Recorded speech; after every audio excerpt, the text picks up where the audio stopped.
Hello everyone, स्वागत है आप सबका ज्ञान मंत्रा पर। गाइस, क्या आप भी यूजीसी नेट या यूपीएससी या और भी अदर स्टेट एग्ज़ाम लाइक अभी हरियाणा में सीईटी जैसा एग्ज़ाम जिसमें सी ग्रुप की बहुत बड़ी संख्या में भर्ती निकली है, जिसमें आप ग्राम सचिव कर्नल पटवारी या पटवारी जैसे एग्ज़ाम की तैयारी कर रहे हैं, तो उसका बेस बनेगा ज्योग्राफी। तो ज्ञान मंत्रा आपको यहाँ पर ज्योग्राफी से रिलेटेड सारे कंसेप्ट, सारे doubt with map, with example, with diagram समझाएगा। और गाइस, यहाँ पर आपको हर टॉपिक मिलेगा जो आपको यूजीसी नेट और यूपीएससी के लिए सफिशिएंट रहेगा।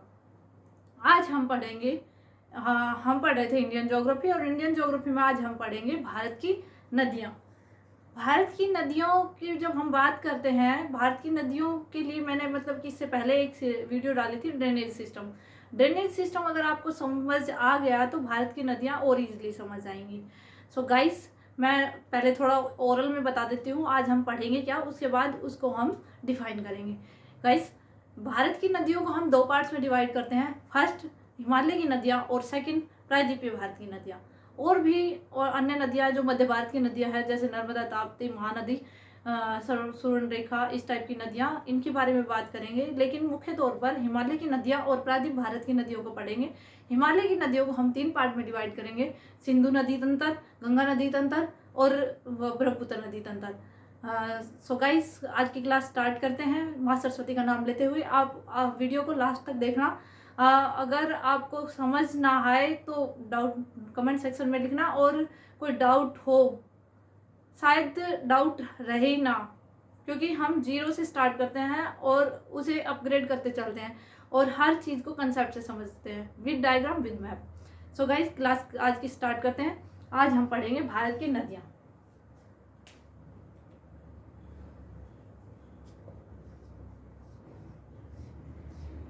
भारत की नदियाँ, भारत की नदियों को टू पार्ट्स में डिवाइड करेंगे।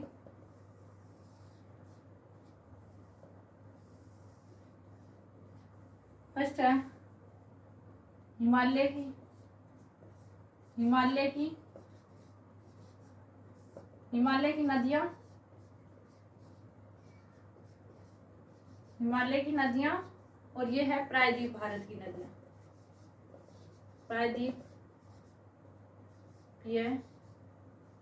प्रायद्वीपीय भारत की नदियाँ।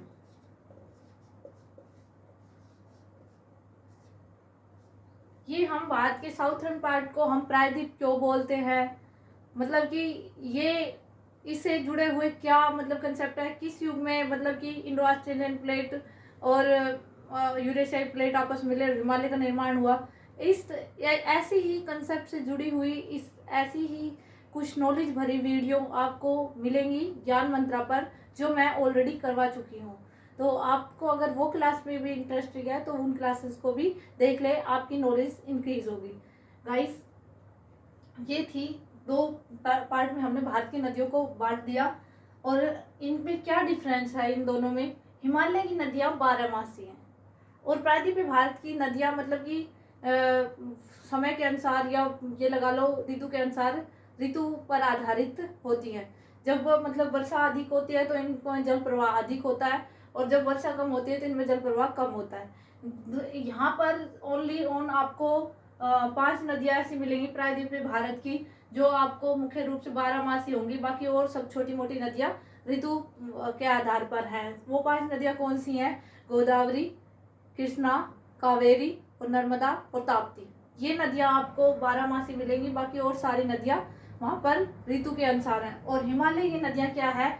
हिमालय की नदियाँ 12 मासी हैं। क्यों? क्योंकि इनका निर्माण ग्लेशियर के पिघलने से होता है। तो ग्लेशियर के मतलब कि साल में पूरे साल पिघलता रहता है, जिसके कारण ये नदियाँ 12 मासी है। तो हिमालय की नदी तंत्र को हम 3 पार्ट्स में डिवाइड करेंगे। कौन सा है? एक एक को बिल्कुल डिटेल से पढ़ेंगे। सिंधु नदी तंत्र, सिंधु नदी तंत्र, विद डायग्राम आपको समझ आएगा, और जब मैप के अंदर होगा तब तो बिल्कुल ही क्लियर हो जाएगा। सिंधु नदी तंत्र, गंगा नदी तंत्र, गंगा नदी तंत्र, ब्रह्मपुत्र नदी तंत्र, उत्तर नदी तंत्र। ठीक है, प्रायद्वीप भारत के अंदर पढ़ेंगे हम मध्य भारत की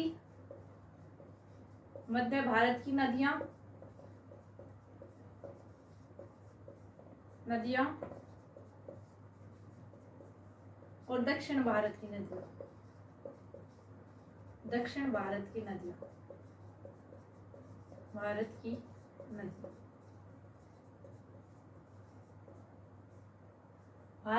मध्य भारत की नदियां, मध्य भारत की नदियों के अंदर आएगी नर्मदा, ताप्ती, माही, सुवर्णरेखा, साबरमती, और माही नदी से जुड़े हुए कंसेप्ट, जो विश्व की एक मात्र ऐसी नदी है माही नदी जो कर्क रेखा को 2 बार काटती है।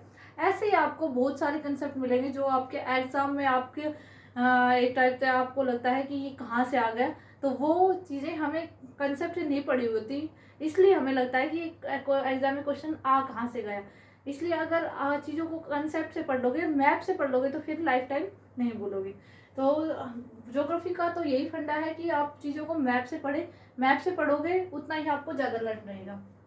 सो गाइज, अब हम पढ़ते हैं हिमालय की नदियों का फर्स्ट पार्ट, सिंधु नदी तंत्र।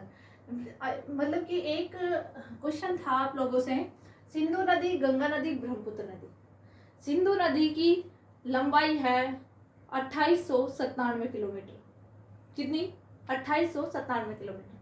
गंगा नदी की लंबाई है 2525 किलोमीटर, और ब्रह्मपुत्र नदी की लंबाई है 2900 किलोमीटर। और इन तीनों में से अगर आपसे पूछा जाए भारत की सबसे बड़ी नदी कौन सी है, तो आप क्या बताएंगे?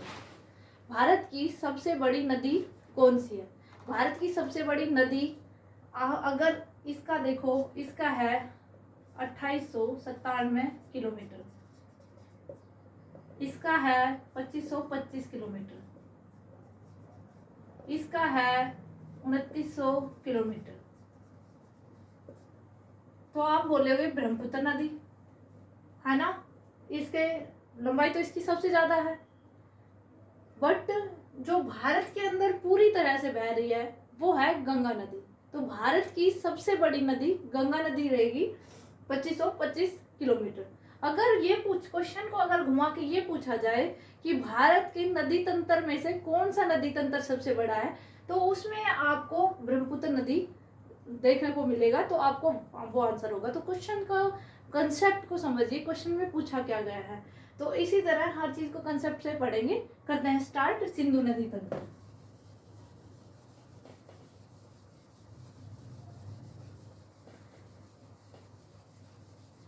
अगर वीडियो अच्छी लगे, आपको नॉलेज भरी लगे, आपको कुछ नया लगे, तो वीडियो को शेयर जरूर करना अपने फ्रेंड्स के पास, ताकि दूसरों को भी इस चीज का फायदा हो सके।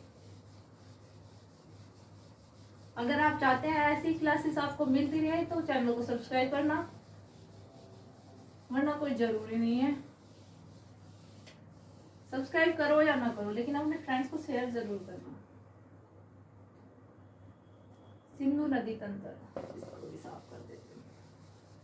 सिंधु नदी तंत्र, सिंधु नदी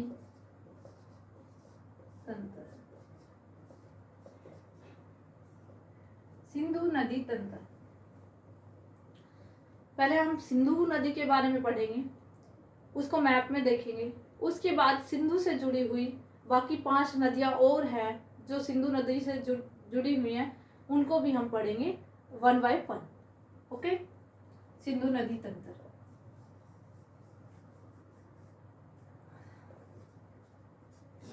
सिंधु नदी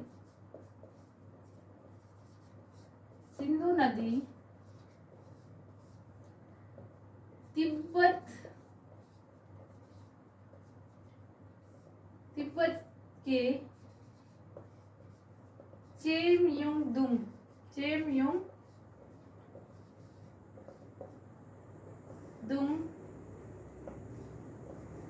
ग्लेशियर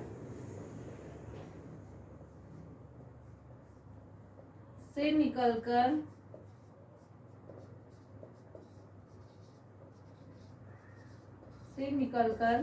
वन मिनट,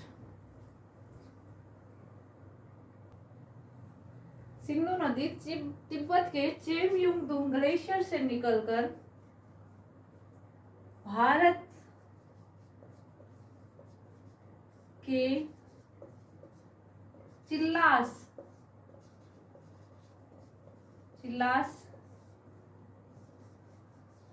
नामक स्थान से प्रवेश करती है। भारत में किस स्थान से प्रवेश करती है?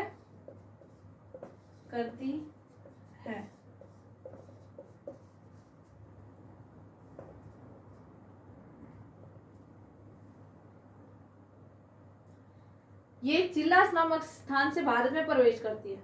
और जब मैं भारत की पर्वत श्रृंखला पढ़ा रही थी उसमें मैंने बताया था, शायद आपको याद हो, आपने वो क्लास देखी हो, तो उसमें मैंने बताया था कि वृत्त जो ट्रांस हिमालय है उसकी 4 श्रेणियां हैं। और जिसको मैंने वितरिक बताया था, 4 श्रेणियां कौन थी?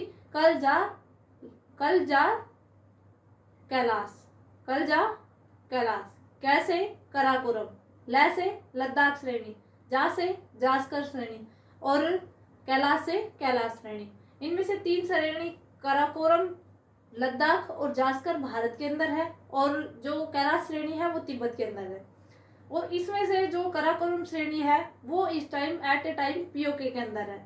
तो आपने वो क्लास ना देखी हो तो भारत की श्रेणियां बहुत अच्छे से विद डिटेल करवाई गई हैं, तो वो क्लासेस भी देख ले ताकि समझ आए। यहाँ मैं उस चीज़ का जिक्र इसलिए लेके आई हूँ क्योंकि जो सिंधु नदी है वो लद्दाख श्रेणी है, ट्रांस हिमालय के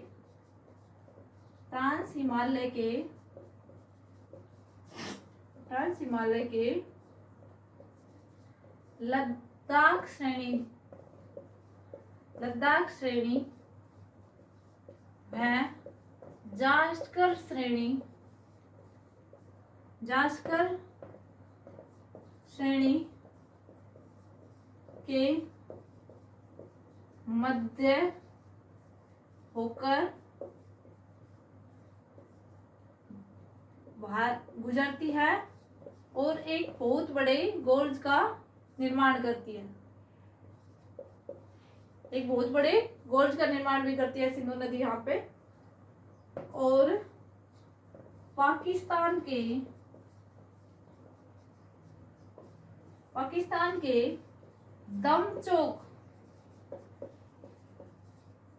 दमचोक नामक स्थान से पाकिस्तान में प्रवेश कर जाती है। पाकिस्तान में प्रवेश कर जाती है। इतना समझ आया? इसमें कुछ चीजें आपने सिंधु नदी के बारे में शायद कहीं पढ़ रखी हो, लेकिन इस चीज की मैं गारंटी देती हूँ आपने ये 2 चीजें चिल्लास नामक स्थान से दमचोक और लद्दाख श्रेणी जास्कर श्रेणी शायद ही किसी ने पढ़ रखा हो। तो इसीलिए हर चीज को कंसेप्ट से करते हुए चलेंगे और जो चीज आपने नहीं भी पढ़ी होगी वो चीज भी आपको इन क्लासेस के अंदर मिलेगी। सो गाइस, इतना क्लियर हो गया? आगे देखते हैं।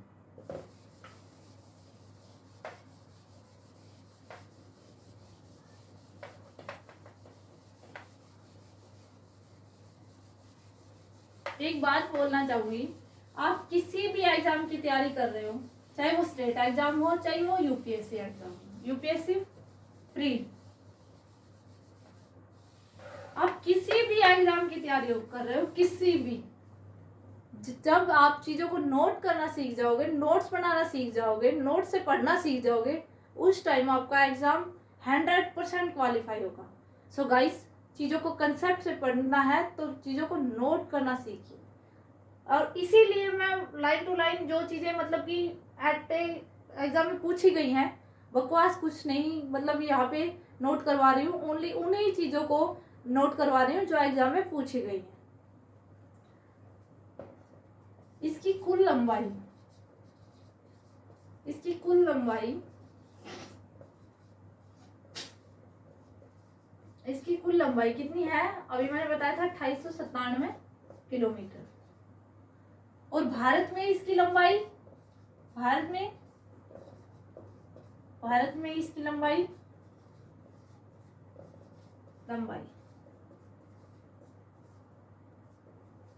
कितनी है? 509 किलोमीटर। इसकी कुल लंबाई है 2897 किलोमीटर और भारत में इसकी लंबाई है 509 किलोमीटर। इतना समझ आया होगा शायद, और मैप से क्लियर हो जाएगा।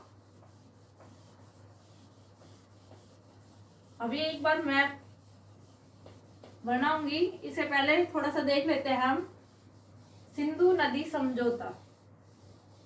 क्या? सिंधु नदी समझौता।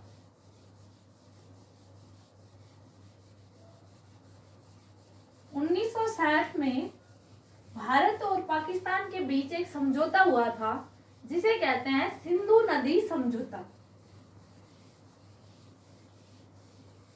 सिंधु नदी समझौता।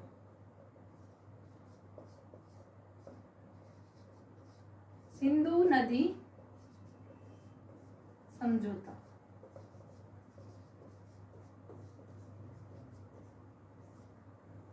भारत और पाकिस्तान के लिए ये पानी के को लेकर समझौता हुआ था। इसके लिए हम देख लेते हैं सिंधु नदी की 5 और सहायक नदियां हैं। ये 6 की 6 नदियों को लिखती हूँ। फर्स्ट सिंधु, सेकंड झेलम, इनको क्रमवार लिख रही हूँ। चिनाब, रावी, व्यास, सतलुज।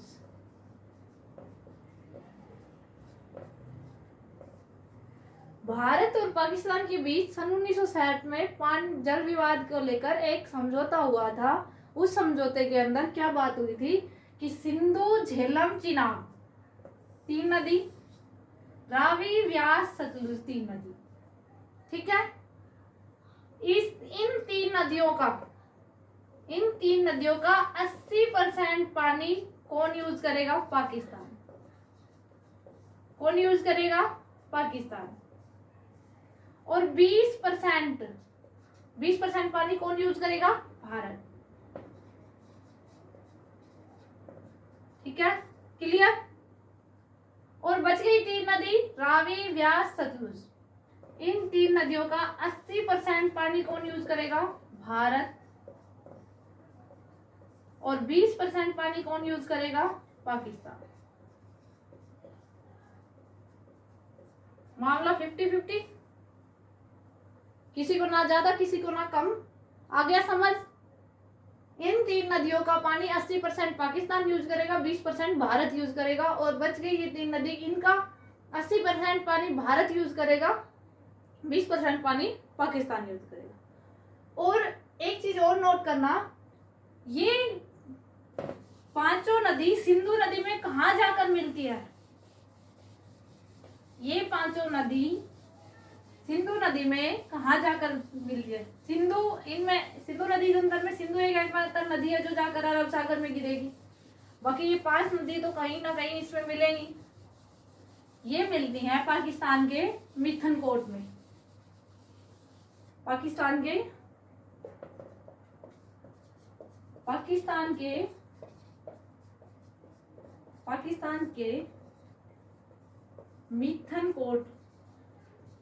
मिथनकोट में 5 नदी यानी पांचों नदी सिंधु नदी में मिलती हैं। सिंधु नदी में मिलती है। ठीक है, इतना समझ आया। अब हम देखते हैं आगे और इन 5 नदियों के बारे में। सिंधु नदी के बारे में हमने देख लिया।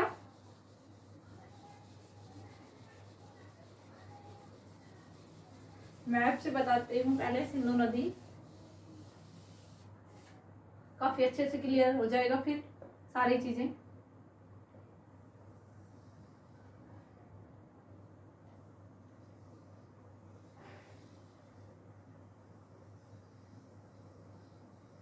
ठीक है, ये इधर कराकोरम रेंज है, कराकोरम जो पीओके के अंदर आता है। यहाँ लद्दाख श्रेणी है, लद्दाख श्रेणी, लद्दाख श्रेणी। और ये है जास्कर श्रेणी, जास्कर श्रेणी।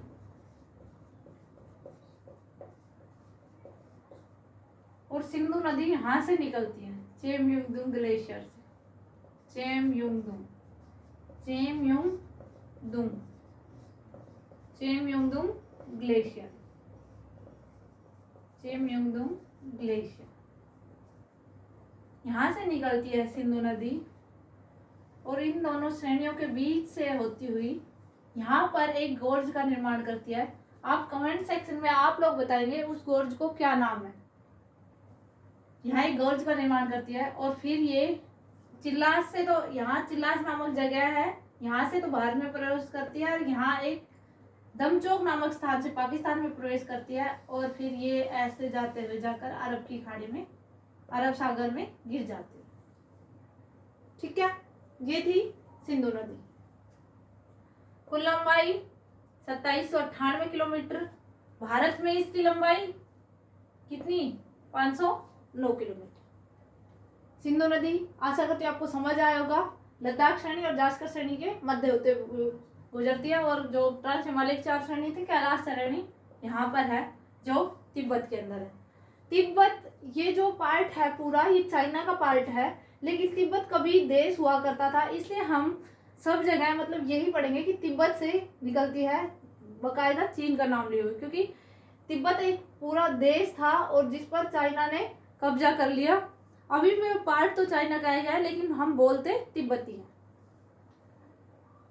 ठीक है, आशा करती हूँ इतना समझ आया होगा। अब हम देखते हैं अगली रिवर, वो है झेलम, जो भारत में ही वेरीनाग झरने से, झेलम वेरीनाग झरने से निकलकर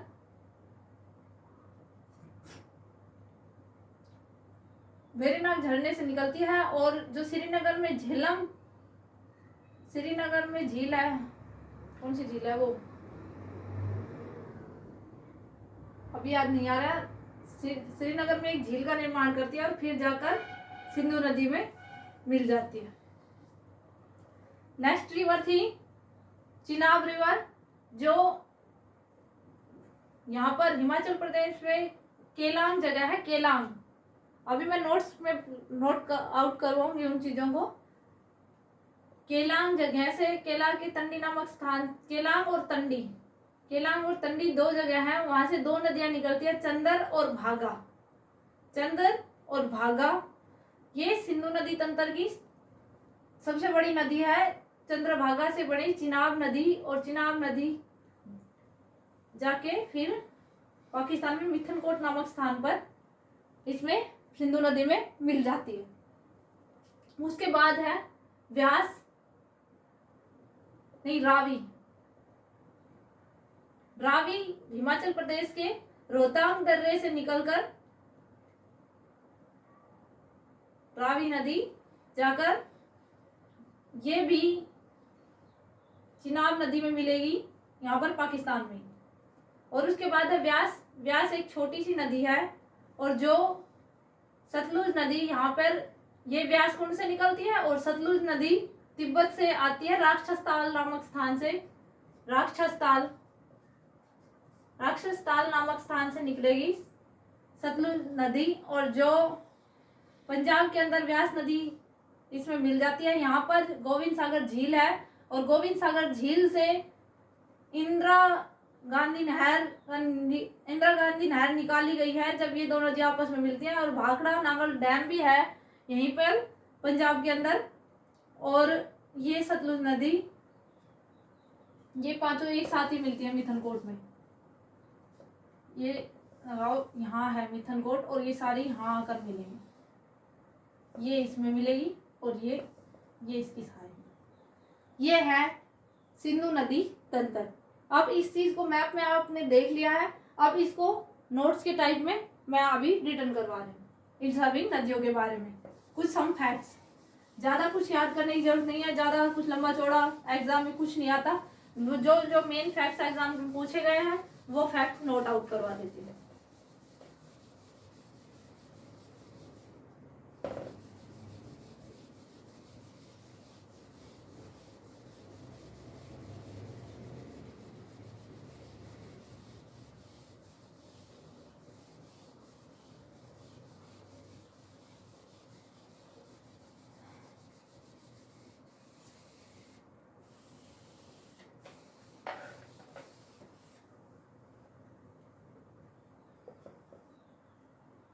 कौन सी नदी थी? झेलम।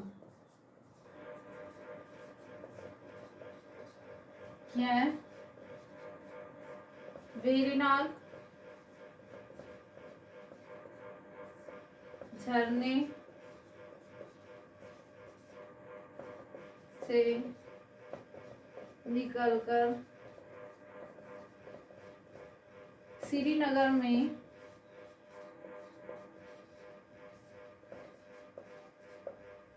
बहुत फेमस झील है वो।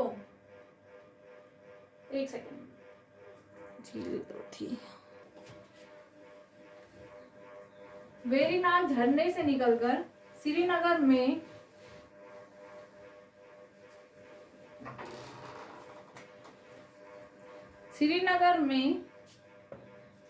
एक झील का निर्माण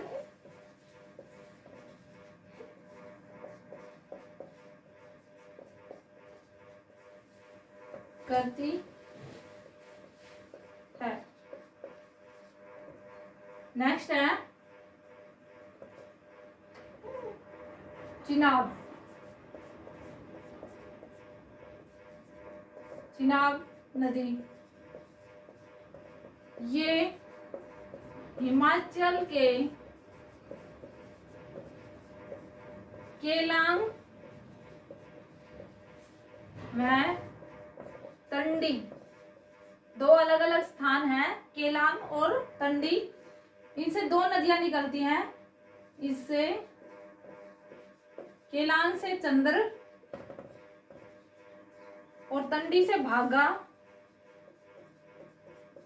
इनसे चंद्र और भागा दो नदियों से चिनाब नदी का निर्माण होता है।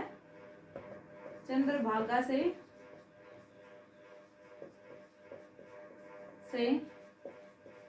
चिनाब नदी का निर्माण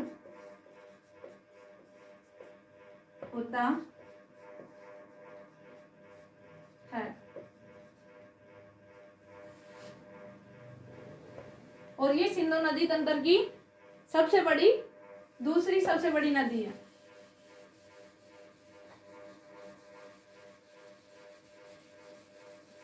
यह सिंधु नदी तंत्र की दूसरी बड़ी नदी है। दूसरी बड़ी नदी है। नेक्स्ट हम बात कर लेते हैं रावी नदी के बारे में।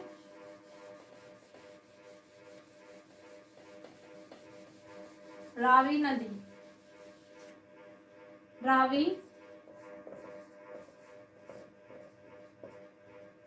रावी नदी हिमाचल के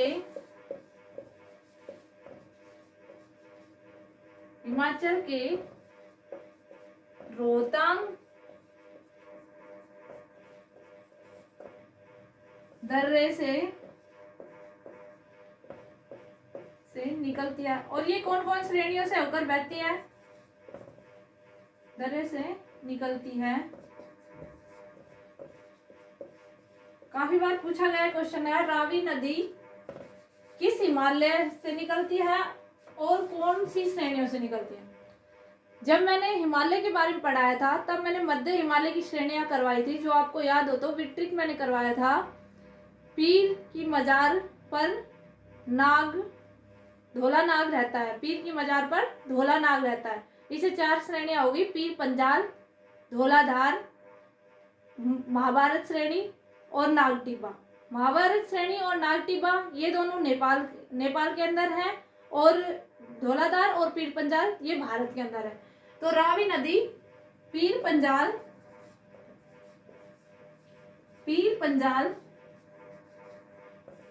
और धौलाधार श्रेणियों के मध्य होकर बहती है।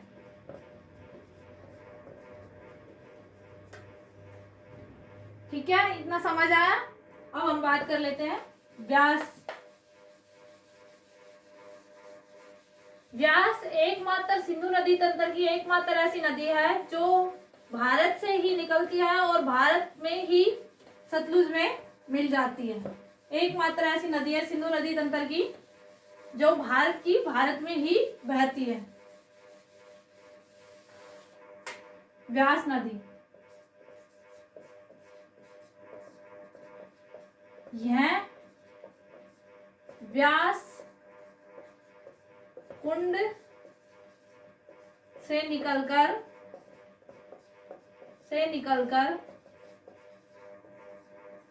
पंजाब में गोविंद सागर एक कृत्रिम झील है जो व्यास झील पर बनाया गया है। गोविंद सागर झील से होते हुए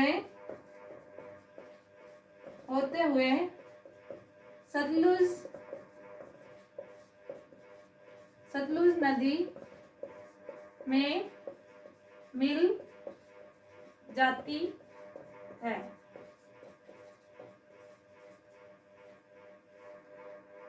डायग्राम से बताऊं तो ये है सतलुज नदी और ये आ रही है व्यास झील, और यहाँ पर है गोविंद सागर झील,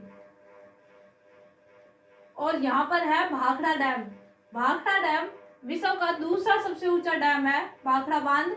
और भाखड़ा बांध भारत के अंदर, मतलब ये क्वेश्चन काफी बार पूछा गया है, भारत का सबसे बड़ा गुरुत्व बांध कौन सा है, तो भारत का सबसे बड़ा गुरुत्व बांध भाखड़ा बांध है जो सतलुज नदी पर अवस्थित है। और यहाँ से एक और इम्पोर्टेंट क्वेश्चन है, इंदिरा गांधी कैनाल, इंदिरा गांधी नहर निकाली गई है जो पश्चिमी राजस्थान को सिंचित करती है।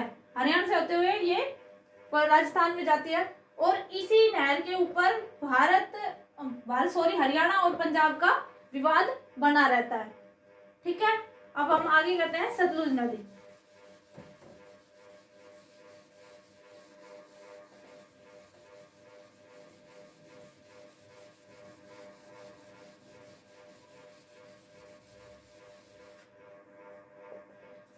सतलुज नदी मैप के अंदर मैंने बताया था सतलुज नदी कहां से निकलती है। यह तिब्बत के राक्षसताल नामक स्थान से निकलती है। भारत में इस नदी पर भाखड़ा बांध अवस्थित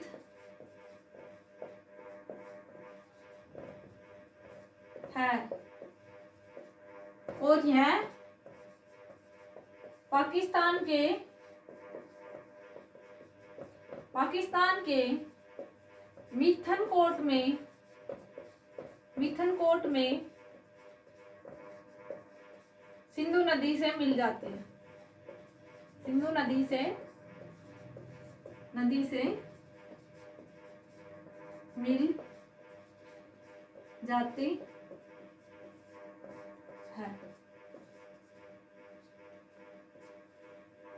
सो गाइस, सिंधु नदी तंत्र की जो 6 नदियाँ थी, उन 6 नदियों के रिलेटेड जो भी सम फैक्ट थे वो मैंने करवा दिए हैं आज की क्लास में। कल हम पढ़ेंगे गंगा नदी तंत्र, जिसके अंदर गंगा से रिलेटेड सारी नदी, उसकी सहायक नदियों के बारे में विद कंसेप्ट, विद मैप और डायग्राम के साथ पढ़ेंगे।